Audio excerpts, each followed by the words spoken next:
Alléluia. J'aimerais prier pendant un petit moment. Dieu notre Père, nous te bénissons. Toi qui as voulu nous réunir en ces lieux pour nous enseigner sur ces choses afin de révolutionner notre vie. Que nous puissions aller dans la direction de la bénédiction. Bénis ta parole. Donne-moi la force physique et spirituelle. Que je sois à mesure de communiquer ta pensée. Bénis-nous ce soir au nom de Jésus. Amen. J'aimerais remercier le Seigneur qui nous a associés à ce travail. En particulier, j'ai béni les pasteurs bienvenus Matenda qui m'avait contacté pour que je sois là. Je remercie aussi son supérieur, Papa Bouga, qui nous ont bien accueillis pour que nous puissions être là. Je salue tous les hommes de Dieu que je vois dans la salle. Je salue le docteur Kawata. Lui, il est habitué à nos marathons chez moi à Lubumbashi. Donc, de temps en temps, il vient. Sauf l'année passée, il n'est pas venu. Il doit venir. Que le Seigneur vous bénisse. J'ai beaucoup aimé. Je ne serai pas long. On a tout dit. Je vais toucher quelques points. J'aimerais qu'on m'aide avec la lecture. Vous savez, la chair ici, elle est petite parce qu'il faut la changer. Nous, on a des grosses Bibles. Alors, il faut toujours changer. J'aimerais qu'on lise un passage stratégique. Tout est stratégique, mais j'aimerais lire cela. Nous lisons dans Job, chapitre 41, le 2e verset. S'il y a quelqu'un qui peut m'aider. Bon, je vais le lire, j'ai trouvé. D'accord, merci.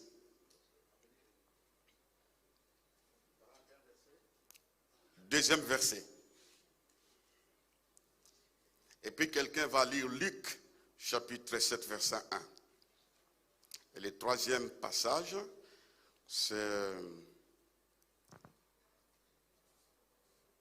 2 Rois, chapitre 4, verset 9. Si quelqu'un peut lire ça, j'aimerais qu'on déclare ces paroles. Lisons Job 41, verset 2. Nous lisons la parole de Dieu au nom de Jésus-Christ. De qui suis-je le débiteur? Je le paierai. Sous les ciels, tout m'appartient.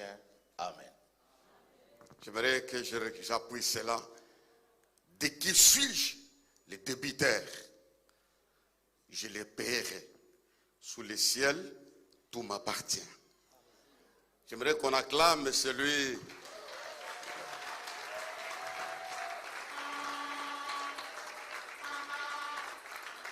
On peut m'aider avec Luc chapitre 7, verset 1er et les suivants. Et puis les 2 Rois 4, 9. Nous lisons Luc chapitre 7, le verset 1er au nom de Jésus. Après avoir achevé tous ces discours devant les peuples qui l'écoutaient, Jésus entra dans Capernaum. Un centenier avait un serviteur auquel il était très attaché et qui se trouvait malade sur le point de mourir. Ayant entendu parler de Jésus, il lui envoya quelques anciens des Juifs pour les prier de venir guérir son serviteur. Ils arrivèrent auprès de Jésus et lui adressa d'instantes supplications, disant: il mérite que tu lui accordes cela, car il aime notre nation. Et c'est lui qui a bâti notre synagogue. Jusque-là. Amen. On peut lire le 2 Rois 4 et la 9.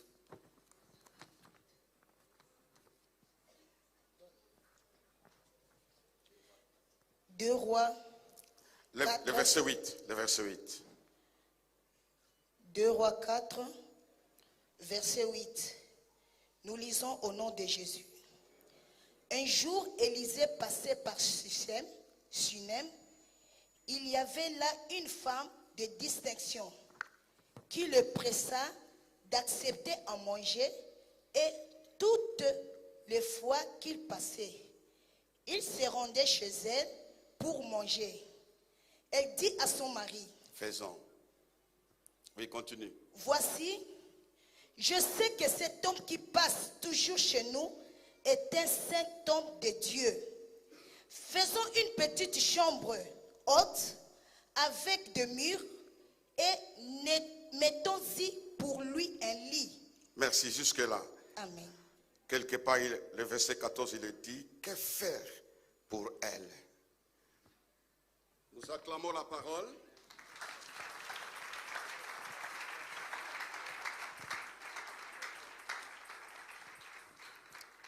On n'a pas bien acclamé. J'aimerais qu'on acclame la parole de vie.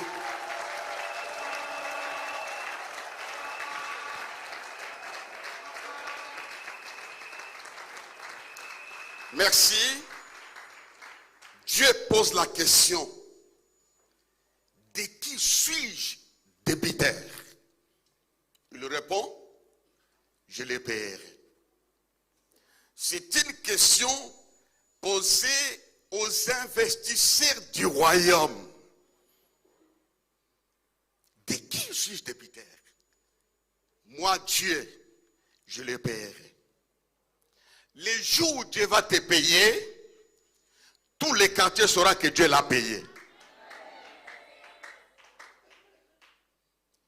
J'ai pris pour que, au courant de cette année 2023, que le moqueur voie de quoi Dieu est capable de faire pour ceux-là qui le servent.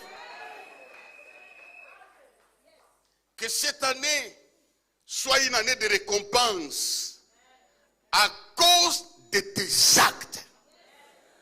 Tu as investi dans le royaume de Dieu. Si tu n'as pas encore vu, Dieu n'est pas indifférent.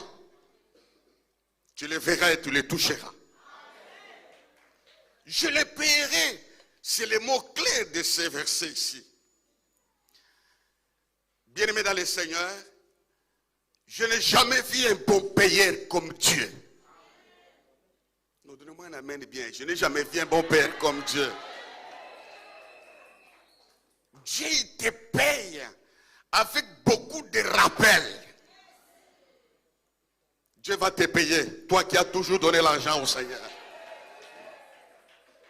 Il ne faut jamais dire que je fais que travailler et puis les gens m'exploitent. Non. Les hommes vont calculer autrement ton salaire. Mais Dieu sait calculer avec excédent. Le même Dieu que je vous restituerai, je vous remplacerai, c'est qu'a dévoré les sauterelles. Dieu est un Dieu de rappel. Il est capable, si tu investis dans son œuvre, de rappeler 10 000 fois. Je dis, Dieu va vous rappeler. Donnez-moi un amen fort. Il est le Dieu qui nous rappelle. Je les paierai, car sous le ciel, tout m'appartient. Voilà le meilleur partenaire. Dieu n'est pas un partenaire majoritaire, non. Parce qu'on parle de partenaire majoritaire, il y a un autre camp qui amène 5%. Dieu, il a tout. Il est au-delà de la majorité. Il dit, je les paierai parce que j'ai tout. Tout lui appartient. Ne te plains pas que ça traînait. À un certain moment, Dieu que tu as servi, il te paiera. Sois sûr que Dieu, il est fidèle dans ce domaine de paiement. Dieu ne connaît pas de retard.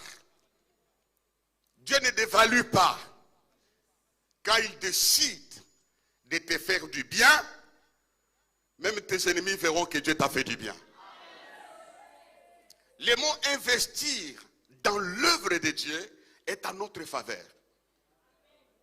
Ça peut paraître comme un retard, mais Dieu va déterrer ce qui a été caché pour te payer. Bien-aimé dans le Seigneur, je le payerai. Dieu est capable de te payer à cause de ce que tu as fait. Il est capable. Docteur, n'est-ce pas ça? Il t'a déjà payé, hein? Dieu est capable de te payer. Il ne faut pas regretter. Pourquoi je suis toujours là dans l'intercession? Je suis toujours là. Sois là. Il y a quelqu'un qui voit tes actes. Les quelques passages que nous venons de lire ici nous témoignent les hommes et les femmes qui ont posé des actes ou des actions qui ont provoqué la réaction divine. Tu comprends ça? À ton acte, il y aura une réaction. Ils ont posé des actes, des actions. Après un certain moment, leurs actes avaient provoqué les réactions divines de la part de Dieu. Je dis à haute voix, au courant de cette année, Dieu va réagir à ta faveur. Reçois ça, c'est pour toi. Dieu va réagir à ta faveur. Dieu est capable de te donner des choses que l'argent ne peut pas acheter. Je vois la réaction de Dieu pour quelqu'un ce soir. Dieu va réagir. Dans 2 Rois chapitre 4 verset 8 et le suivant, il est question d'une femme. Est-ce qu'il y a des femmes ici? Cette femme a eu la grâce de discerner un besoin d'un passant. Il passait comme ça. Les hommes n'ont pas compris qui passait ici. C'est pourquoi Dieu peut vous donner un pasteur, vous ne voyez pas sa valeur. Vous le critiquez, tout ça. Vous ne comprenez pas qui il est pour vous. Ce vieux-là passait comme ça. Alors la femme a regardé. Elle dit non, cet homme il est spécial. Elle reçoit la vision de l'approcher, de lui faire à manger. Et puis, tellement c'était fort, comme on nous a dit hier, cette femme va entraîner son mari dans sa vision. Il dit faisons, faisons. Maintenant, dis à ton voisin, commence à faire. Ton retard dans les domaines matériels et spirituels de l'acquisition des trésors, parce que tu ne fais pas. Paie le prix. Faisons une petite chambre haute. Toutes les fois qu'il viendra ici, il va se reposer. Faisons. Docteur, moi là, je ne peux pas accepter ça. Ma femme me dit, je vois un homme. Je vois un homme. Et puis, faisait le prophète de l'ancien temps. N'était pas des maigrichons, bien battus, avec un bon teint, parlant avec autorité. Et puis ma femme me dit, faisons. Faisons quoi? Une chambre. Encore une chambre haute. Je lui pose la question, la chambre pour qui? Pour un saint. Non, je vais raisonner. J'ai dit, j'appelle d'abord les gens de Lumbashi, les Tubambé, les Kalabo, et puis j'appelle le docteur, viens ici avec les frères Boniface, on va méditer. J'aimerais vous exposer mon problème. Ma femme voit un homme. Et puis, on va faire. Je vais faire une consultation, non? Vous les hommes ici, est-ce que vous pouvez accepter ça? Une chambre bien meublée. Non, non, non. Là, je dis, bon, venez d'abord, on va discuter. Et puis avec un lit. Je crois, le docteur va dire avec son langage, vous les saints, vous venez d'où? Est-ce qu'il n'y a pas de maison ici? Ici, non, c'est une épreuve. Mais parce que Dieu était derrière, l'homme est convaincu. Ils ont fait. Tout celui qui va faire aura les mêmes résultats. Non, donne-moi une main, tu auras les mêmes résultats. Ils ont fait toutes les fois qu'il passait, toutes les fois, pas 1000 fois. Qu'il va passer ici, il va se reposer dans son lit, dans sa chambre. La Bible dit, elle s'empressa. Les choses de Dieu, on ne les fait pas mollement. Quand je commence, j'arrête. Quand je viens mardi, mercredi, je ne pars pas. Elle était motivée à quelque chose qui était dans son cœur. Et puis elle a continué à faire. Après un certain moment, l'homme de Dieu observait son attitude, son empressement. Savez-vous, frères et sœurs, tout ce que nous faisons ici, Dieu nous observe. Notre attitude dans l'œuvre de Dieu, notre face. Jésus était terrible, hein? Vous savez, il ne s'intéressait pas à l'argent. La femme là qui avait donné tout ce qu'elle dans les paniers. Hein? Jésus était où? Devant les paniers. Il regardait ça. Ça l'intéressait. Et puis avec beaucoup d'empressement. Après avoir tout donné, elle a tout fait. Elle ne savait pas qu'il y avait une consultation entre le prophète et son serviteur Géasi. Cette fois-ci, il ne discutait pas que la nourriture n'est pas bien préparée. Il discutait sur la vie de cette femme qui a montré l'empressement. J'aimerais vous dire, vous qui travaillez pour le Seigneur, le trône n'est pas tranquille. Il y a une consultation à votre faveur. Dieu mobilise les anges avec le même vocabulaire. Que peut-on faire? Pas pour les fainéants, pas pour les gens qui croisent les bras, pas pour les observateurs, pas pour les calomniateurs. Mais il y a une réunion ce soir en faveur des faiseurs. Est-ce qu'on peut acclamer le Seigneur? En faveur des faiseurs. Ton action, tes actes vont pousser Dieu à faire une réunion en ta faveur. Tu comprends ça? Dieu va faire une réunion en ta faveur. Que peut-on faire pour lui? Elle qui s'est préoccupée du prophète, Dieu se préoccupe d'elle. Que peut-on faire pour elle? Géasi dit oui, dans cette réunion-là, on a détecté un besoin. Elle n'a pas d'enfant. Dieu connaît bien ton besoin. Il connaît bien. Il ne faut pas te comparer aux gens. Il ne faut pas faire des cafouillages.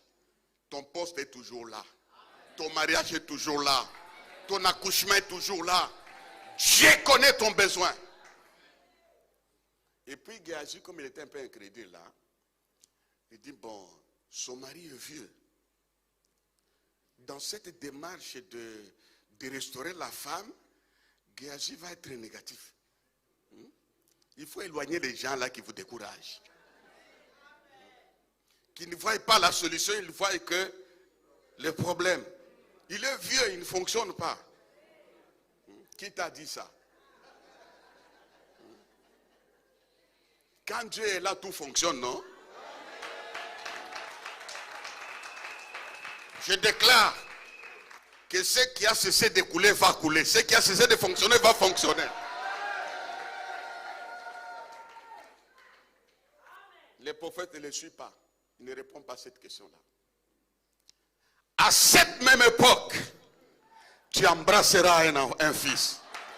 J'ai dit à quelqu'un, les jours qui viennent, tu embrasseras le boulot, tu embrasseras la grâce, tu embrasseras la gloire. Tu vas embrasser ce que ton père n'a jamais embrassé. Tu vas embrasser ce que ta mère n'a jamais embrassé. Tu vas...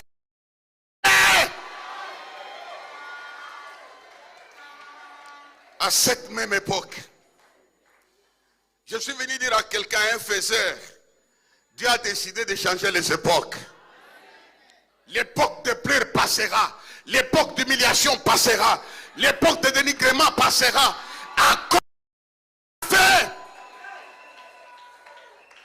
À cause de ce que tu as fait. Le temps était venu. L'enfant est né. Quand l'enfant est né, et puis il est mort. Vous savez, Satan nous suit toujours dans nos bénédictions. Dieu les bloque. J'ai dit ce soir, tout sorcier qui te suivra dans ton chemin de bénédiction tombera sous ton pouvoir. Tout esprit contraire qui voudra interrompre ta joie tombera sous ton pouvoir. Tombera sous ton pouvoir. Tombera sous ton pouvoir. L'enfant est revenu à la vie. Il l'a rendu à sa mère, vivant.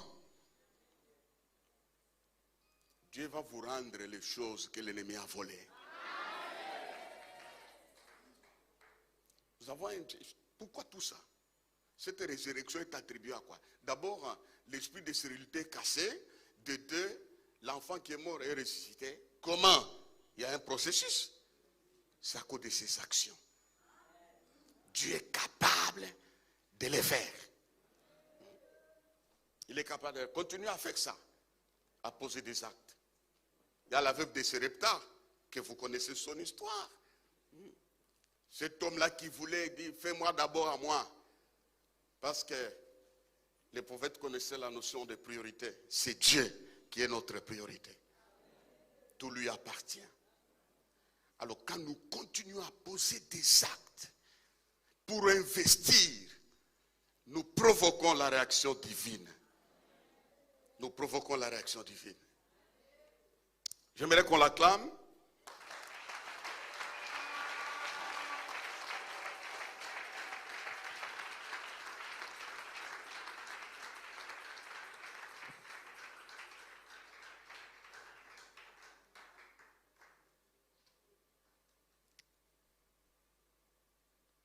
Dieu est capable de faire ce que l'argent ne peut pas faire.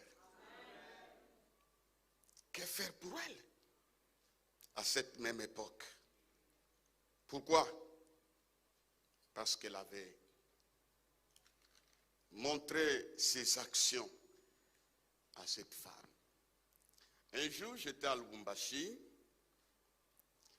Un pasteur est venu prêcher chez nous. Au début du ministère. C'était comme des théâtres. Il n'y avait pas de forme. Aujourd'hui, j'ai 3000 en plus. Je réunissais difficilement 15 personnes dans une heure de prière. Dieu m'a fait passer par un désert comme ça. Alors c'est à ce moment-là, quand je voulais inviter les gens pour venir prêcher, j'ai invité un papa. Il nous a déjà précédés dans l'éternité. Papa Foumaban, il y a d'autres qui les connaissaient. Alors il a prêché, il a prêché, il a prêché. Je suis allé à la caisse là. C'était pendant quelque chose difficile, la crise dans notre pays. J'ai dit, préparez l'offrande pour l'homme de Dieu. C'était parmi les doyens, les pères. J'ai vu que ce n'était pas suffisant. C'était un dimanche. Samedi, j'étais à l'hôtel de ville, à Lubumbashi. Il y avait une brebis qui m'avait reçu. J'ai prié pour elle. Elle est venue dimanche à l'église. J'ai dit, papa, je n'ai pas eu l'argent pour t'acheter les secrets. Mais je mets $10 ici, je te donne. Il y a gloire à Dieu. Même si on ne me donne pas, j'ai quand même $10. Et puis, j'ai fait une erreur. J'ai mis mes $10 dans ma poche. Et puis, il est venu manger. J'ai vu ce qu'on a donné au patriarche. Ce n'était pas suffisant. Je me suis dit, je vais lui donner ça. Mes 10 $ là. Une fois me dit, sois sage. Tu sais que ce que vous avez mangé là, c'est ça. Il y avait une crise. Il faut bénir les pasteurs ici. Ils traversent des fois des moments difficiles que vous ignorez. S'il faut acheter des costumes, achetez. Envoyez même les unités. Ils supportent beaucoup de choses. Alors, j'étais, pour ceux qui connaissent Lumumbashi, j'étais au quartier industriel sur l'avenue Mahenge. Après, nous sommes sortis avec lui pour l'accompagner. On n'avait pas de véhicule, qu'il prenne un taxi sur l'avenue Lumumba là. Alors, on a quitté. Avant d'arriver sur Lumumba, je me rends compte que j'avais mes 10 $. Et puis j'arrête le taxi. Une voix qui m'a dit donne, une autre qui m'a dit sois sage. En fin de compte, ma mère est allée là-bas. C'était vers 15 h. Je lui ai donné ça. Le taxi est parti. J'ai regardé le taxi est parti avec mes 10 $. Maintenant, je suis rentré à la maison, on s'est débrouillé. On s'est débrouillé, on a mangé, tout ça. Maintenant, les lundis, une sœur qui était ici à Kinshasa m'appelle. Il dit, je suis arrivé hier. Le pasteur Omer m'a donné un colis pour toi. Il m'a dit que ça faisait beaucoup d'années et beaucoup de mois, on n'a pas parlé. Il m'a remis ça. Quelque chose me vient à l'esprit. Je dis, c'était à quelle heure? 14 h à Kinshasa, 15 h à Lubumbashi. Vous comprenez ça? Je lâche 100, Kinshasa lâche 200 Deutschmark. La valeur de ça. Dieu attend que tu lâches ce que tu as. Pour ce que lui possède est grand et supérieur par rapport à ce que tu as. Le lundi matin, je me suis retrouvé avec de l'argent. Dieu est fidèle. Nous sommes partis en ville avec ma femme. D'ailleurs, qui me suit, c'est la vérité. Ça, c'est mon témoignage vrai. Nous avions fait des achats, tout ça. Depuis ce jour-là, j'ai appris à poser des actes pour que Dieu réagisse à mes actions. Vous ne perdez rien. Dieu est capable de réagir. Il y a des actions comme ça qu'on a posées. Il y a des gens qui nous ont bénis et nous prions pour. Écoutez, je vais vous dire une vérité. Il y a une puissance dans l'argent, n'est-ce pas, docteur? Ouais. Donne-moi ta dîme pendant une année, sans interrompre. Tu es dans mon cœur, hein? Oui, il y a quelque chose qui va dans mon cœur.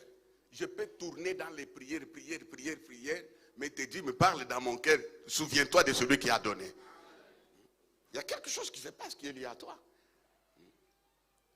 Pourquoi mourriez-vous pauvre pendant qu'il y a la voix de la bénédiction ici-bas? Dieu nous a ouvert les yeux, moi et ma femme, de faire que ça. Et nous avions vu sa gloire se manifester dans notre vie. Alors cette femme a reçu ce qu'elle ne pouvait pas recevoir autrement. Parce qu'elle a posé un acte. Nous avions lu un texte important que j'aime beaucoup. C'est le centenier, cet étranger-là. La Bible dit, il avait un serviteur auquel il était attaché. Auquel il était attaché. L'histoire clé, Jésus guérit les serviteurs du centenier, n'est-ce pas? C'est un miracle qui s'opère du serviteur du centenier auquel il était attaché. Un miracle est sorti. Comment ce miracle a eu lieu? En lisant ce texte, c'est le résultat d'un investissement ou le fruit de quelque chose dans quelque chose. Il était attaché, qui était au point de mourir. Qu'est-ce qui est au point de mourir? Ça peut reprendre la vie à cause de tes actions. Dieu ne peut pas te laisser à la défiance totale, toi qui as investi. Tu vas rebondir au nom de Jésus-Christ. Qui était malade, sur le point de mourir, dans une situation, était à la phase finale. Si tu investis dans l'œuvre de Dieu, ta vie ne finira pas dans les deuils, dans les néants, dans les vides, parce que Dieu est fidèle. Tout ce que tu fais pour Dieu t'introduit dans ton histoire. Non, donne-moi un amen. Tout ce que tu fais pour Dieu crée une histoire. Et quand Jésus entre dans ton histoire devient un monument. Ne meurs pas sur cette terre sans histoire ni laisser les histoires. Tout ce que tu fais t'introduit dans l'histoire. Les centeniers, il y en avait beaucoup. Pourquoi nous connaissons son histoire?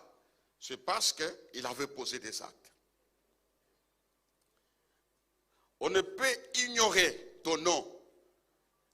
On peut ignorer ton nom, mais on n'effacera jamais ton histoire. On ne connaît pas le nom de ces centeniers. On l'appelle les centeniers, les chefs de sang, mais on ne connaît pas son nom. Même si on ne connaît pas son nom, on n'ignore pas son histoire. Un serviteur qui est au point de mourir, auquel il était très attaché, je crois que nous pouvons soupçonner pourquoi cet homme était attaché à son serviteur. Peut-être c'est la loyauté, la fidélité, peut-être c'était l'obéissance qui a fait que son chef s'attache à ses serviteurs. Il l'aimait beaucoup. Il avait la vision que cet homme ne puisse pas mourir. La Bible dit il est arrivé à une situation critique. Dites à haute voix, situation critique. Il a fait tout ce qu'il pouvait faire. Rien. À l'époque, il y avait des médecins. Mais cet homme était menacé par la mort. La dernière phase. Il entend parler de Jésus. Quelques informations qu'il a eues du Seigneur. Il est allé. Il a fait une démarche pour aller les voir. Il n'est pas parti directement, dit le texte. Les problèmes étaient tellement sérieux, il n'envoie pas des jeunes gens. Il envoie les anciens des Juifs. Allez lui dire qu'ils viennent guérir. Qu'ils viennent faire les miracles. Très souvent, dans beaucoup de cas, c'est ceux qui avaient des problèmes qui allaient vers Jésus. Jésus pouvait refuser. Parce qu'il sait quoi comme chef militaire? C'est l'impolitesse. Il envoie les anciens. Ce qui m'intéresse ici, docteur, c'est les arguments que la délégation a prononcés devant Jésus.